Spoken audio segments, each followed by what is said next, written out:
Students चलो आगे चलते हैं। सोर्स ऑफ रॉ मटेरियल जो फोटोसिंथेसिस प्रोसेस के लिए ज़रूरी है, उसका सोर्स क्या होगा? सोर्स ऑफ रॉ मटेरियल, जैसे एज एग्जांपल CO2। तो प्लांट्स फोटोसिंथेसिस प्रोसेस कर रहा है तो CO2 कहाँ से ऑब्टेन करेगा? तो CO2 ऑब्टेन कहाँ से करेगा? From atmosphere. प्लांट के अंदर CO2 कैसे एंटर होगा? ऑब्टेन करेगा CO2 गैस, तो कहाँ से एंटर होगा? तो उसके लिए कौन सा स्ट्रक्चर होता है प्लांट के अंदर? स्टोमाटा। कहाँ पर स्टोमाटा होंगे? लीफ के अंदर। Stomata structure pores like structure होंगे लीफ के ऊपर, उसके थ्रू क्या होता है? गैस एक्सचेंज होगा। CO2 गैस अंदर आएगा, ऑक्सीजन गैस बाहर जाएगा थ्रू स्टोमाटा। स्टोमाटा स्ट्रक्चर कई बार कोई लेक्चर में देखेंगे हम आगे। उसके बाद H2O। H2O का सोर्स क्या होगा? H2O कहाँ से ऑब्टेन करेगा plant? Yes, from soil. Soil से ऑब्टेन करेगा।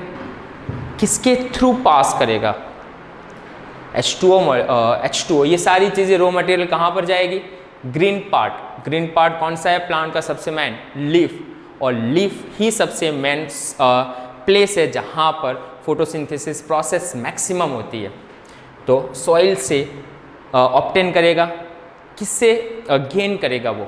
तो सिंपल सा रूट हेयर। रूट के ऊपर हेयर लाइक स्ट्रक्चर होता है, उससे वो क्या करेगा? पानी को एब्जॉर्ब करेगा और रूट हेयर से एब्जॉर्ब करके लीफ तक कैसे पहुंचाएगा उसे हम आगे ट्रांसपोर्टेशन में पढ़ेंगे। वेस्क्यूलर सिस्टम जिसे हम जाइलम बोलेंगे। उसके बाद सनलाइट। सनलाइट ऑब्टेन करने के लिए प्लांट के पास कौन सा ऐसा ऑब्जेक्ट्स है? तो yes, chlorophyll.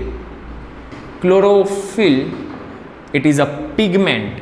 Chlorophyll is a pigment which absorb sunlight. Chlorophyll एक पिगमेंट है, उसके अंदर एबिलिटी होती है वो सनलाइट को एब्जॉर्ब करे। क्लोरोफिल पिगमेंट कहाँ पर होता है? Chlorophyll pigment present in leaf और क्लोरोप्लास्ट के अंदर प्रेजेंट होता है। क्लोरोफिल कहाँ पर प्रेजेंट है? लीफ सेल के क्लोरोप्लास्ट के अंदर प्रेजेंट होता है क्लोरोफिल। और यही पिगमेंट रिस्पॉन्सिबल है, इट्स कॉल्ड द पिगमेंट, और ये रिस्पॉन्सिबल है सनलाइट को एब्जॉर्ब करने के लिए। क्या ह्यूमन के अंदर क्लोरोफिल है? तो नो, ह्यूमन के अंदर क्लोरोफिल नहीं है, वरना हम भी सनलाइट को एब्जॉर्ब करते, CO2 H2O की हेल्प से हम भी खाना बना लेते। लेकिन नेचर उन्होंने हमें हमारे सेल के अंदर क्लोरोप्लास्ट ही नहीं है, क्लोरोप्लास्ट के अंदर क्लोरोफिल नहीं है। तो प्लांट के अंदर ये बहुत ही इंपॉर्टेंट स्ट्रक्चर होता है क्लोरोप्लास्ट, उसके अंदर है क्लोरोफिल और वही सनलाइट को एब्जॉर्ब करेगा। तो सोर्स ऑफ क्या हुआ है ये? रॉ मटेरियल ऑब्टेन करने का। उसके बाद आगे एक और स्टेप चलते हैं हम, steps. Steps of photosynthesis process. Photosynthesis process अब हम स्टेप बाय स्टेप पढ़ेंगे। तो फर्स्ट स्टेप क्या होगा? तो फर्स्ट स्टेप क्या होना चाहिए? ये सारा हमने फोटोसिंथेसिस प्रोसेस पढ़ा, उसमें सबसे पहला स्टेप क्या है? Obtain sunlight. Yes, obtain. To obtain sunlight, सबसे पहले सनलाइट ऑब्टेन होगा। सेकंड स्टेप क्या होगा? अब ये जो पानी है उसका स्प्लिट होगा अंदर, तो splitting of water molecule. Splitting of water molecule. Water molecule split होंगे। स्प्लिटिंग ऑफ वाटर मॉलिक्यूल के लिए एक अच्छा सा टर्म्स है, वो याद रखना, फोटोलाइसिस ऑफ वाटर। जो प्लांट ऑक्सीजन गैस रिलीज करता है ड्यूरिंग द फोटोसिंथेसिस, प्लांट कौन सा गैस रिलीज करेगा? Oxygen gas. उसका मेन सोर्स क्या है? यही है, वाटर मॉलिक्यूल जब स्प्लिट होता है तो ऑक्सीजन बनता है और यही ऑक्सीजन प्लांट फोटोसिंथेसिस प्रोसेस के वक्त क्या करता है? रिलीज करेगा। तो फोटोलाइसिस ऑफ वाटर से क्या होगा? वाटर मॉलिक्यूल्स स्प्लिट होंगे, उसे उसमें से एनर्जी मिलेगी आगे वाली प्रोसेस करने के लिए। उसके बाद क्या होगा?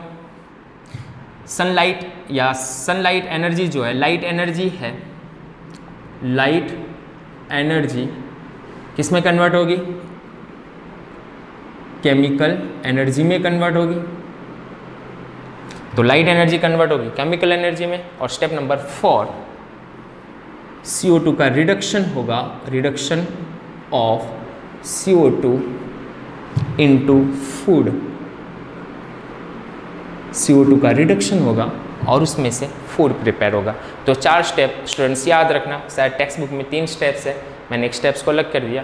तो steps of the photosynthesis process exam के लिए भी इम्पोर्टेंट है, और कई बार 1 मार्क्स या 2 मार्क्स में एक क्वेश्चन कहीं से पूछना हो तो पूछ सकते हैं। CO2 का यहाँ पर क्या होता है during the photosynthesis process, CO2 का क्या होगा, ऑक्सीडेशन होगा या रिडक्शन होगा। 1 मार्क्स का एक क्वेश्चन है ये भी, तो रिडक्शन ऑफ CO2 होगा। दूसरा एक और क्वेश्चन याद रखना कि ड्यूरिंग द फोटोसिंथेसिस प्रोसेस जो प्लांट ऑक्सीजन गैस को रिलीज करता है, वो ऑक्सीजन गैस कहाँ से आई, तो during the photolysis of water या स्प्लिटिंग ऑफ वाटर मॉलिक्यूल्स, वहाँ से ऑक्सीजन गैस मॉलिक्यूल रिलीज होता है जो हवा में रिलीज करेगा।